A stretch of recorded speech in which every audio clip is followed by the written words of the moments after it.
aujourd'hui à 18h, si à minuit, le client il peut pas avoir le rendu, c'est trop tard. Parce que les gens, ils ont Mmh. déjà posté sur TikTok C'est ça. et tout ce que tu pouvais tirer en bénéfice ou capitaliser sur ça, tu peux même plus le faire parce que Mmh. les gens, rien qu'avec un téléphone, ils Grave. donc Je peux travailler pendant des heures et après ensuite enchaîner dans la nuit, tu vois? Et si je me fixe pas des horaires de travail, Ouais. j'ai juste accumulé de la fatigue et de la frustration Mmh. et après à la fin je m'en sors pas, ça finit avec un petit mini burn-out ou autre, tu vois? Mais moi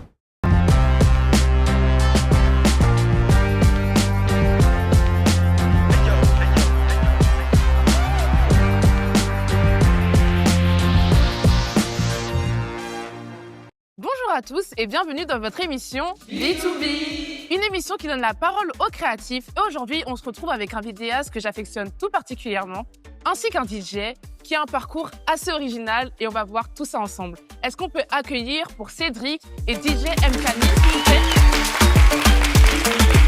Ça va? Ça va être Vous êtes bien installés? Comment vous allez? ça va, très merci. bien, toi. Ça va, merci. Du coup, je suis très contente de vous avoir aujourd'hui sur le plateau afin que vous puissiez, parler, échanger sur votre parcours parce que je trouve qu'il est hyper intéressant de connaître le parcours d'un DJ. Surtout, on n'a pas l'occasion de vous entendre, beaucoup parler C'est vrai. et d'un vidéaste. Surtout toi, Cédric, je te connais personnellement et c'est vrai que de te voir, en fait, travailler avec des artistes qui sont connus à l'international, je trouve ça fou et je trouve ça très important et ça peut être aussi très enrichissant qu'on puisse connaître, en fait, ce par quoi tu es passé.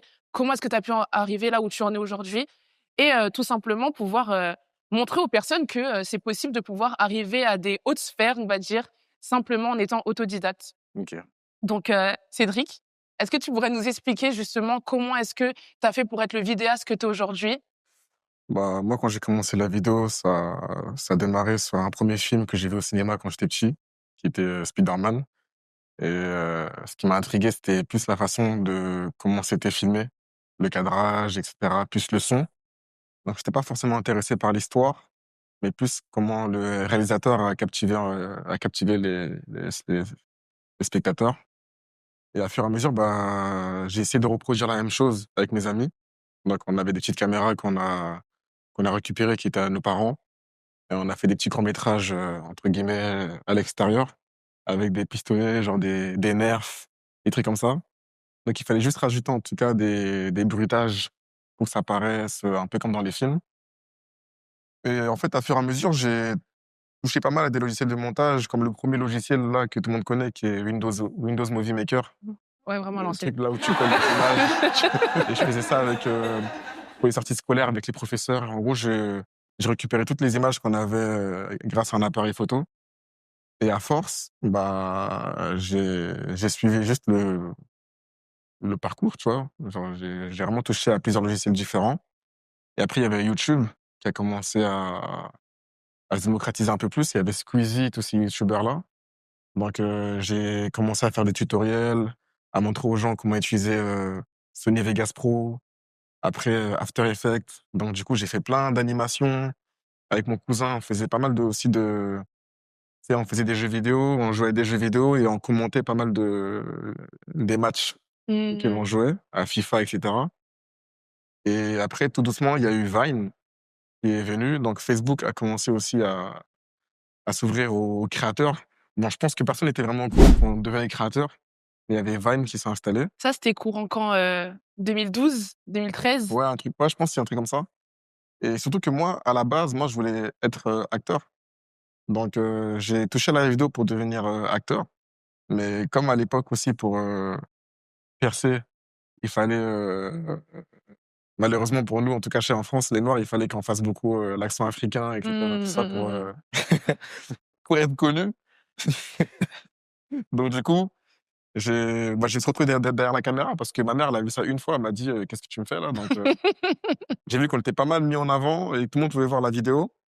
Donc j'ai fait pas mal de vidéos pour, plein de créateurs différents qui aujourd'hui ont pété. Donc ça m'a aussi permis d'avoir, une accessibilité à ceux qui ont pas pu, avoir accès à des endroits là où je suis, tu vois? Parce que je sais que l'acting, dans cette époque-là où tout le monde devenait comédien, c'est pas tout le monde qui Mmh. réussissait, tu vois?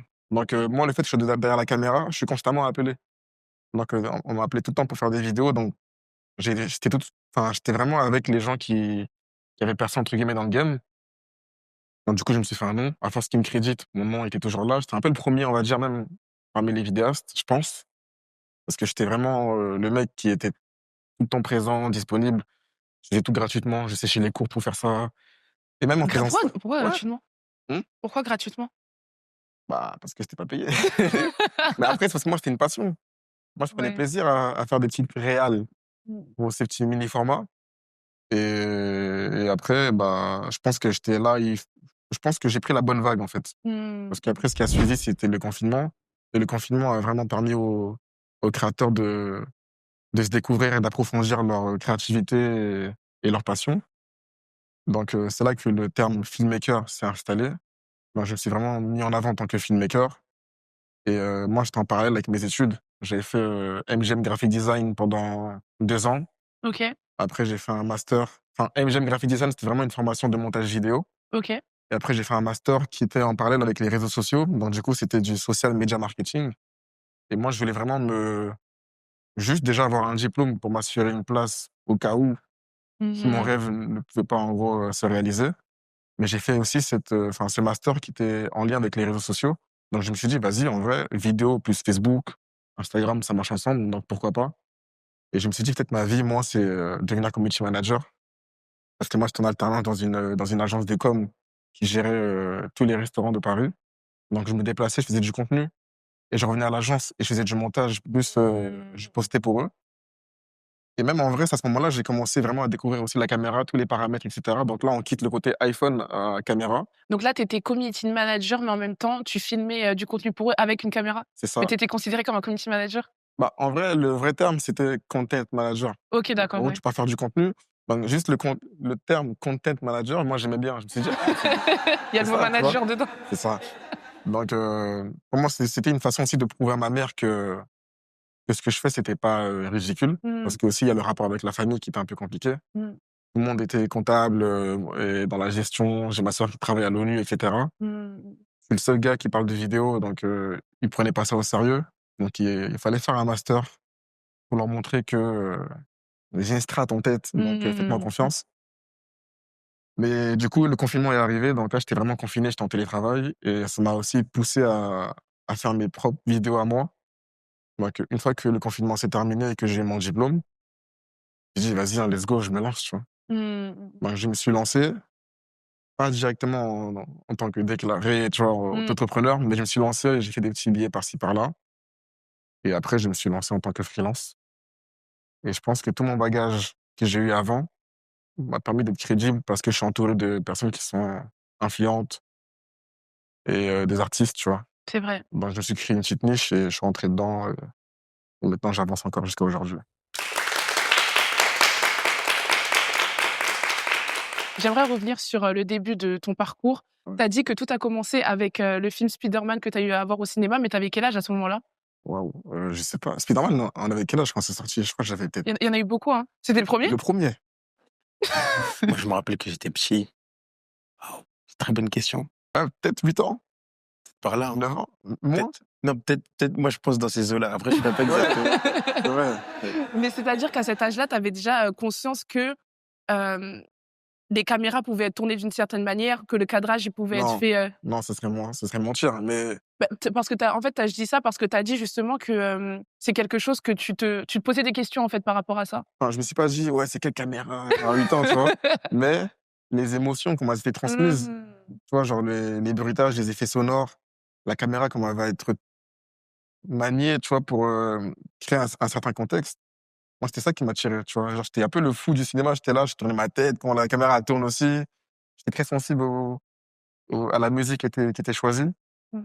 et surtout parce que moi, ça me colle. Moi, je suis quelqu'un qui est très émotif, tu vois? Déjà, de un donc tout ce qui est émotion dans les films, ça Mmh. m'attire et du coup, si tu rajoutes ça avec, comment c'est filmé et cetera, tout ça, bah, moi, ça me donnait un peu de l'imagination et quand j'étais à la maison tout seul, bah, je m'amusais à reproduire des trucs que je voyais au cinéma, quoi Mmh. Mmh. et surtout aussi, si j'ai une affinité comme ça avec la vidéo, c'est parce que moi, j'ai eu très peu de souvenirs quand j'étais petit avec mon père, que j'ai perdu, très jeune et j'ai pas trop de souvenirs de moi aussi, heu, C'est en vidéo. J'ai quelques photos, mais j'ai pas trop de vidéos de moi. Donc, c'était important pour moi de créer des souvenirs. Et du coup, je mixais tout, en fait. C'est pour ça que je fais ça avec mes amis aussi. C'est-à-dire qu'à chaque fois que tu sors ou autre, tu filmes? Ouais, tout le temps. C'est un peu le mec relou de l'équipe. Genre, ils me disent: «Ouais, vas-y, profite». Je dis: «Non, je veux pas profiter. Viens, on filme, viens, on fait un truc». Oui, mais après aussi, tu es vite catégorisé comme la personne qui doit filmer, pendant les événements. C'est vrai, c'est vrai, c'est vrai. Mais bon, aujourd'hui, maintenant, ça me permet de payer mon loyer. Donc, je suis content. Et Cédric, j'aimerais du coup qu'on puisse regarder une vidéo ensemble. Je pense que ça va te rafraîchir la mémoire également sur ton parcours. OK. Te rappeler d'où est-ce que tu viens et les premiers montages du coup que tu faisais, sur ta chaîne YouTube. OK. Donc c'est peut-être dans les premières vidéos que tu faisais. Donc j'aimerais qu'on puisse regarder ça ensemble. OK.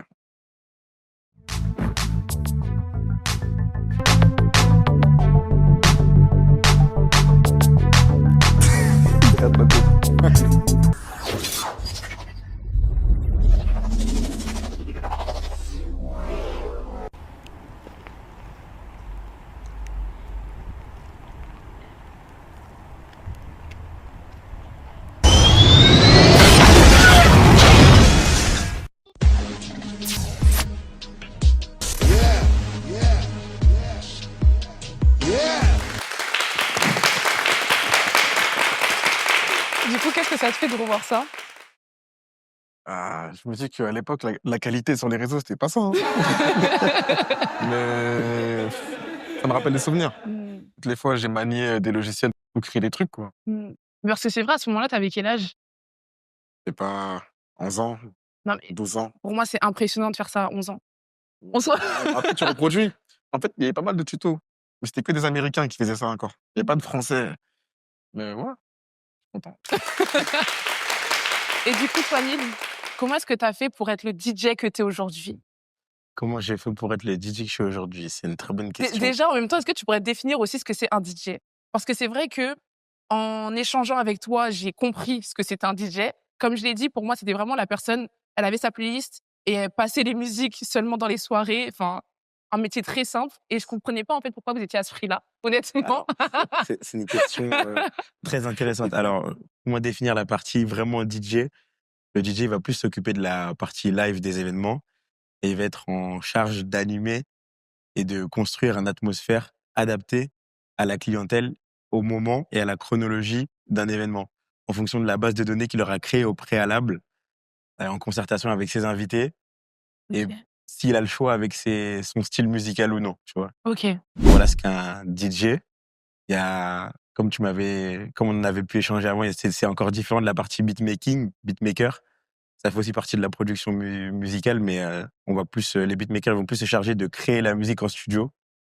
Donc, ça va être tout ce qui est fait en préalable sur des logiciels de production, tout simplement, des séquenceurs musicaux, des choses comme ça. Donc, voilà ce qu'un DJ. Donc, pour répondre à ta question, comment je suis devenu DJ, à la base, c'était pas prévu. C'était pas prévu du tout. Moi, je suis à la maison un soir. Ma mère, elle me dit, bon, je vais sortir ce soir, vous allez aller chez votre tante. Ma tante a dit à ma mère, ah non, moi aussi, je devais sortir. J'ai dit, c'est pas possible. Ma mère a dit, ah non, s'il te plaît, et tout, j'ai vraiment un truc à faire, donc il faut vraiment que vous allez chez votre tante et tout. Donc on va chez ma tante avec mon petit frère. Et ma tante a dit, bon, moi, j'ai pas envie de rester à la maison, vous allez venir avec moi. En fait, c'était un date. Donc on arrive au date, et je rentre dans la maison, je monte les escaliers. Enfin, avant de rentrer à la maison, je monte les escaliers, j'attends. Pas ça. On rentre dans la maison, et en fait, je vois que son date en question, il est en train d'enregistrer un mix. Et anciennement, on pouvait pas faire comme aujourd'hui, couper, faire pause, rafistoler quand on s'est trompé, etc. On commençait, on finit, on pouvait pas mentir, en fait, comme un peu aujourd'hui. Du coup, il était en train d'enregistrer son mix live pendant au moins 2 heures, et moi, j'étais derrière, les mains croisées, je regardais ça. Je me dis, mais qu'est-ce que c'est que ça? Je voyais changer de CD, je voyais des couleurs partout, des trucs. Je vois les enceintes, je me dis, mais c'est incroyable. Et du coup, je reste là, je regarde, et à la fin, il me dit, mais tu vas pas rester là comme ça, tu vas apprendre et tout. Je dis, je sais pas, moi, je sais pas faire. Il me dit, justement, je t'apprends au moins à faire une transition. Il devait être 22h30 par là. À la fin, quand on a fini, il était 6h du matin. Waouh. Ma tante, elle s'est endormie sur le canapé. Voilà, après ça, j'ai J'ai eu 18 ans, j'ai commencé à aller travailler. Mes potes, ils m'appellent, ils me disent: «Viens, on va en vacances dans le sud, et cetera». Je dis: «Non, moi, il faut que j'aille travailler, il faut que j'achète du matos pour mixer». Donc Ça tu as se préféré t'acheter du matériel au lieu de partir en vacances avec tes potes? Waouh, les franchement, sacrifices. ils ont fait des vraies vacances et ils ont fait des vraies vacances. À la suite de ça, moi, je passais tous mes étés, chez lui pour m'entraîner, me perfectionner et tout parce qu'il avait du matos et moi, j'en avais pas et avec le temps, bah, il s'est marié avec ma tante et du coup, bah, moi, je passais tous mes étés là-bas et un jour, lui, il mixait dans une boîte de la ville, tous les samedis et je l'accompagnais souvent et un jour, qu'est-ce qu'il me fait? Il m'emmène là-bas et il me dit: «Ouais, aujourd'hui, tu vas mixer et tout». Je dis: «Bah, non, enfin, je suis pas prêt». Il me dit: «OK, j'arrive» et en fait, il fumait. Il me dit: «Je vais fumer une cigarette». Il part, il est pas revenu. Et t'as laissé comme ça? Je te jure il m'a laissé comme ça toute la soirée. Franchement. Il m'a laissé. J'ai dit: «Tu es où?» Il me répond pas. À la fin de la soirée, il revient me chercher Ouais. et bah, du coup, le patron m'avait donné l'argent. Il m'a dit: «Bien joué ce soir et tout». Les clients se sont amusés et tout. J'avais quoi? J'avais 19 ans Mmh. et je lui dis: «Bah, tiens l'argent». Il me dit: «Pourquoi tu me donnes l'argent?» Il me dit: «C'est toi qui as mixé». Je dis: «Garde l'argent». Je lui dis: «Ah donc en fait, on fait gagner de l'argent?» J'ai dit: «Attends, OK, il y a pas de souci». Là, j'ai compris. Donc du coup, après, j'ai commencé à faire des anniversaires, des mariages, des choses comme ça, jusqu'à me retrouver en boîte de nuit. Pareil, l'histoire, elle est folle. J'avais un travail, tout à fait, classique. Je travaillais à la grande épicerie de Paris et j'ai mon meilleur ami sa copine, elle sort tout le temps avec ses amis et un jour, elle m'appelle à 7 heures du matin. Elle me dit: «Ouais, Neil, tu où?» «Bah, je suis en train de m'habiller, je vais aller au travail là, mon gars». Elle me dit: Tu fais quoi demain soir?» Je dis: «Beh, demain soir, je travaille». Elle me dit: «Non, non, faut que tu viennes, tu vas mixer et tout». Elle me dit: «Attends, je te raconte une histoire et tout». Elle me dit: «Tu vois, là, j'étais dans un club et la soirée, elle était nulle et en fait, elle est super, comment dire ça? J'ai pas envie de dire insolente, mais presque. De toute façon, on saura pas qui c'est. C'est ça. Donc en fait, elle va au bar et le serveur, il essaye un peu de lui parler. Il lui dit: «Ouais, alors, tu en as pensé quoi de la soirée et tout? Le club, il est sympa et tout». Il lui dit: «Ouais, ta soirée, elle était éclatée au sol». Il dit ça. Elle dit: «Mais comment ça et tout?» Il dit: «Bah, déjà, les DJ, ils sont pas bons». Elle dit: «Ouais, mais nous, on a les meilleurs DJ de Paris, ils tournent là-bas, ils font le tour du monde et cetera». Elle dit: «Bah, tes DJ, ils sont pas bons». Il dit: «Ah bah ouais». Il prend un peu la mouche. Il lui dit: «Bah, d'accord, bah, moi, vu que tu parles comme ça, je vais taper le patron, tu vas lui redire ça». Il lui redit exactement la même chose. Il dit: «Ta soirée, elle est éclatée au sol». Il lui dit ça. Il lui dit: «Bah, c'est bien de critiquer, mais est-ce que tu as des solutions, fais des critiques constructives. Si tu as des solutions à me proposer, moi, j'entends, je suis Mmh. ouvert». Elle dit: «Moi, j'avais jamais mixé en boîte de DJ». Elle dit: «Ouais, moi, je connais un DJ». OK. Il lui dit: «Ah ouais? Tu es sûr de toi?» Il dit: «OK, bah, ramène-le demain». Elle m'appelle. Elle me dit: «Ouais, faut demain qu'il faut que tu viennes». C'est un film ton truc? Grave. Ça s'est vraiment passé comme ça. Et moi, je dis: «Mais tu es complètement malade, en fait». Et donc je m'assois comme ça, je réfléchis. Elle me dit: «S'il te plaît, me fais pas mentir et tout, j'ai trop parlé». Je vais là-bas, le patron il me regarde, il dit: «Ah, c'est toi, le fameux?» Il me regarde, il prend son ordinateur, il était en train de faire sa comptabilité. Je me rappelle, la boîte de nuit, elle était en long. Il s'assoit au bout, tout au bout, la dernière table. Il me dit: «Tu as 20 minutes». Ah ouais. Je me branche, j'ai mixé, je fais n'importe quoi. J'ai fait n'importe quoi. Enfin, je sais pas si je suis objectif, mais j'ai pas le souvenir d'avoir fait une belle prestation. Il me dit: «Bon, je te dis la vérité, c'était nul, mais tu as du potentiel». Il me dit: «Tu fais quoi ce soir?» Et je dis: «Bah, rien, parce que demain, je travaille». Il me dit: «Va chercher à manger au-dessus, il y a un japonais». Il m'a donné de l'argent. Il m'a dit: «Tu mixes ce soir et demain». Et j'ai mixé là-bas pendant 2 ans et demi, un truc Mais comme ça. Je te jure que c'est non! vrai. Ah, Ça s'est passé comme ça et après j'ai commencé à faire les boîtes de nuit. Mais tu lui as demandé qu'est-ce qu'il voyait réellement dans ce potentiel-là? Non, mais du coup, bah, je pense qu'il a vu juste parce que je suis là. Parce que moi-même, j'y croyais pas. Peut-être que lui-même, il y croyait plus que moi.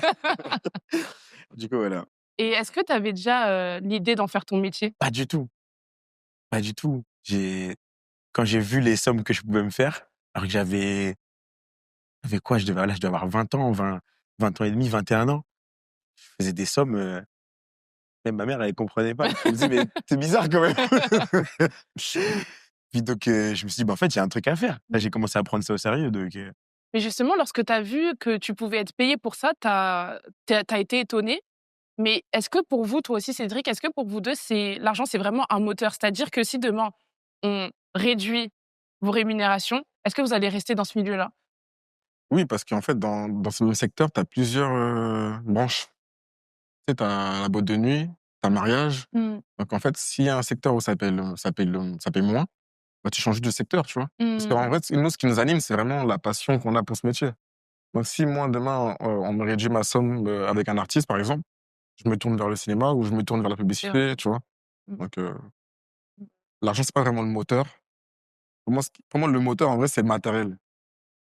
Par exemple, Mmh. regarde, C'est le matériel? ouais, Comment je sais ça? pas comment t'expliquer, mais bon, je vais essayer. Mais par exemple, je remarque en ce moment, si j'ai un ordinateur qui est pas assez rapide, je te jure, ça joue grave sur la mentale. Ça passe par des petites choses. Ouais, bah, du Mmh. coup, je vais commencer à moins je serai pas, pointilleux, je serai pas réactif, tu vois? Et des fois, je peux commencer à laisser le truc aller. Mais c'est pas l'argent vraiment qui va me démotiver. Mmh.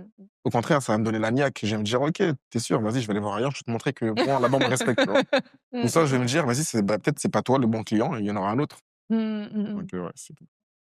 Moi, c'est pas forcément un moteur, mais ça demande tellement de travail et d'investissement personnel C'est ça qu'à un aussi. moment donné, tu as envie d'aussi évoluer parce que Mmh. bon, on a tous des passions et des voilà, mais à un moment donné, la vie, elle te rattrape et tu te rends compte que tu as des priorités et tu as des choses tu ta vie aussi, on va dire, personnelle à construire en dehors de ta vie professionnelle et si tu arrives pas à arriver à un certain équilibre entre les 2, tu vas te poser la question de, comment faire pour être rémunéré à ta juste valeur. Donc tu te dis: «Est-ce que c'est moi qui ai pas des tarifs assez élevés? Est-ce que c'est Mmh. mes compétences qui sont pas à niveau? Mmh. Est-ce que c'est un mélange des 2? Est-ce que je sais pas me vendre?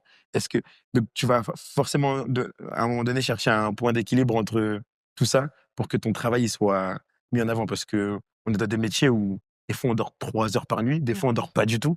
Il faut être actif, de plus en plus réactif. Beh, j'imagine c'est comme pour toi, par exemple, lui il fait de la vidéo. Mmh. Aujourd'hui, tu as l'impression que s'il se passe un événement aujourd'hui à 18h, si à minuit le client il peut pas avoir le rendu, c'est trop tard. Parce que les gens, ils ont Mmh. déjà posté sur TikTok C'est ça. et tout ce que tu pouvais tirer en bénéfice ou capitaliser sur ça, tu peux même plus le faire parce que Mmh. les gens, rien qu'avec un téléphone, ils Grave. donc ça va super vite et nous, c'est pareil, on peut m'appeler à 22h45, me dire: «Tu peux venir mixer? Combien de temps? Et quand? Maintenant? Jusqu'à quelle heure? 6 heures, OK. Bon, bah, demain, j'avais un truc de prévu, il faut que tu te débrouilles pour enchaîner les 2 parce que c'est une opportunité que tu peux pas te permettre de manquer». Mmh. Donc dans tout ça, il faut être toujours bien habillé, bien coiffé, tu pas le temps forcément de manger correctement. Donc Mmh. il faut être déterminé quand même, tu vois? Mais justement, comment on trouve cet équilibre-là Entre quoi? entre, justement le fait que tu sois, beaucoup sollicité au niveau, du travail et à côté avoir ta vie tout simplement, ta vie, Personnel? oui, ta vie personnelle, voilà, c'est ça. L'équilibre? Comment tu peux trouver l'équilibre? J'avoue, c'est une bonne question.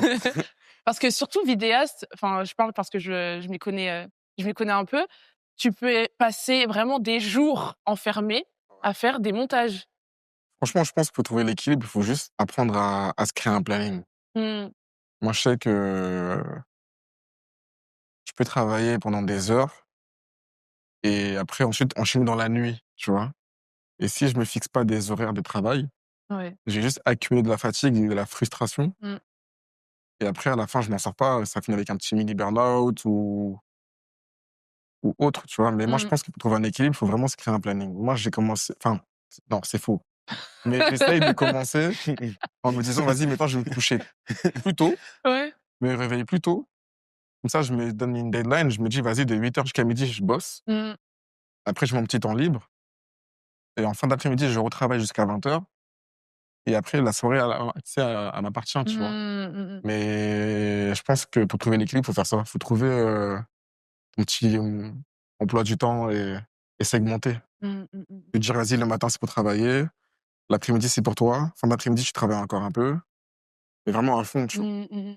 Ouais, discipliné. Ouais. Toi aussi, tu as un planning du coup? J'aimerais bien. Mon problème, c'est que je vis pour ça. Je me lève musique, je dors musique, je mange musique. Donc entre, le fait de faire de la veille musicale, chercher des nouveaux sons, garder le contact avec, les clients, s'entraîner, Mmh. faire du contenu, gérer les factures, l'administratif et cetera. C'est vrai qu'en allant me coucher le soir, je pensais à une transition. En me levant le matin, je regarde mes messages, je vois que j'ai pas forcément encore envoyé une facture et qu'il y a peut-être, on est jeudi, on est vendredi matin, il est 9h donc tous les albums sont sortis parce que tous les albums, ils sortent le jeudi soir à minuit. Donc je suis en train de me dire: «Bon d'accord, bon là j'ai plein de trucs à faire, faut que j'aille à la salle, je mixe vendredi, samedi, dimanche. Comment je fais?» Tu vois? Donc en fait, Je sais pas comment je fais, mais moi, Ouais, tu le fais. voilà, c'est Ouais. C'est compliqué, hein. ouais. Ouais. C'est compliqué, c'est pas si simple. Mmh. Même si en gros tu veux être discipliné, je crois, c'est pas si simple quand même. Je pense qu'il faut vraiment revoir son mode de vie, Ouais, c'est tu vrai. vois? Et après, essayer de trouver une fusion avec, le côté pro, quoi. C'est vrai, mais justement, c'est vrai que c'est pas tout le monde non plus, qui comprend autour de soi ce qu'on peut, faire dans nos activités. Et comment vous avez su, on va dire, évoluer dans votre sphère, personnelle, familiale? Est-ce que vous avez été soutenus? Est-ce qu'on vous a aidés lorsque vous vous êtes lancés? Moi, personnellement, pas du tout. Pas du tout. Non.